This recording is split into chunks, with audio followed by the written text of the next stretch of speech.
अस्सलाम वालेकुम दोस्तों रंधावा व्लॉग यूट्यूब चैनल ते खुश आमदीद। हाँ जी, उम्मीद करते ही तमाम दो ठीक ठाक होणगे।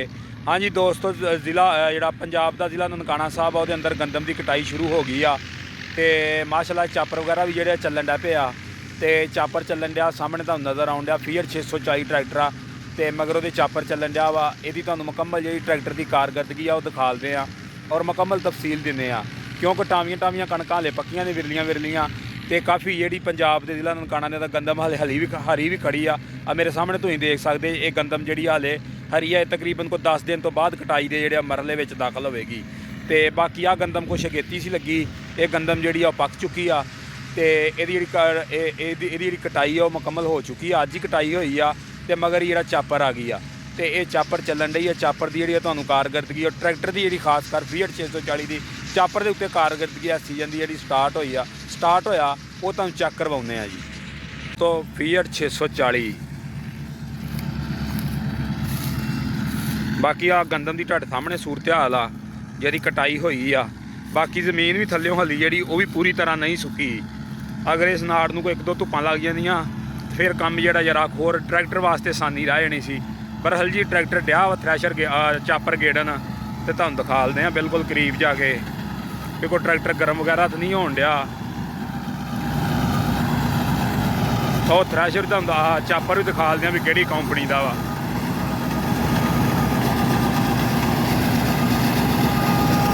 चापर आ जी एम तफैल दा।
शहजादा यही PTO का शहजादा ट्रैक्टर चेक कर। हले नाड़ गिला ही, नाड़ पूरा जिधर सुक गया उधर स्वाद कराएगा पूरा ट्रैक्टर।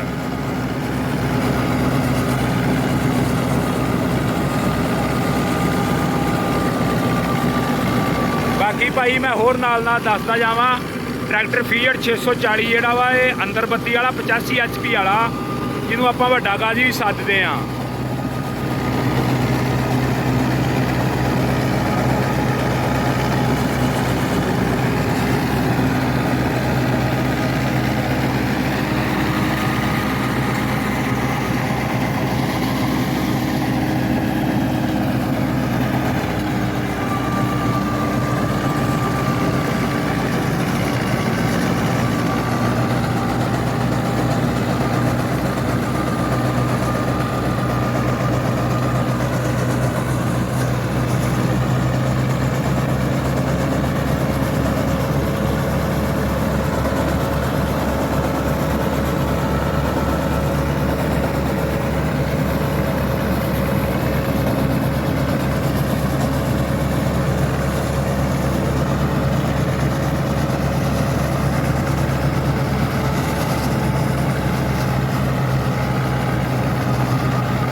बाकी भाई पहले लोह दे विच जिहड़ा वा वो डिया चलाउण चापर नूं ते कदी कदी बैक गेयर भी लाउणा पैंदा वा जदों कोई गाला वगैरह अगे ज़्यादा आ जाए, क्योंकि ज़मीन भी गिल्ली आ ते नाड़ भी जिहड़ा वो भी गिल्ला वा।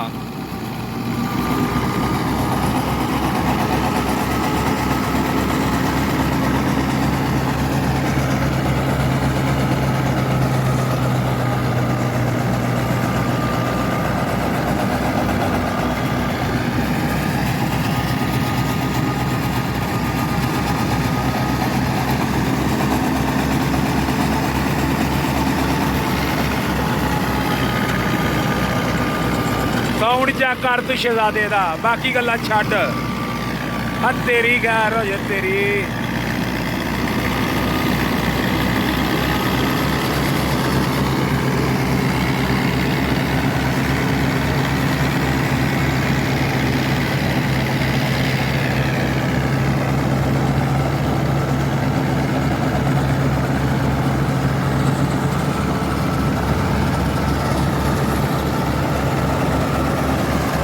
ਬਾਕੀ ਆ ਦੇਖ ਲਓ ਜੀ, ਪੈਲੀ ਜਿਹੜੀ ਉਹ ਵੀ ਥੱਲਿਓਂ ਗਿੱਲੀ ਆ ਹਲੇ, ਆ ਦੇਖ ਸਕਦੇ ਤੁਸੀਂ।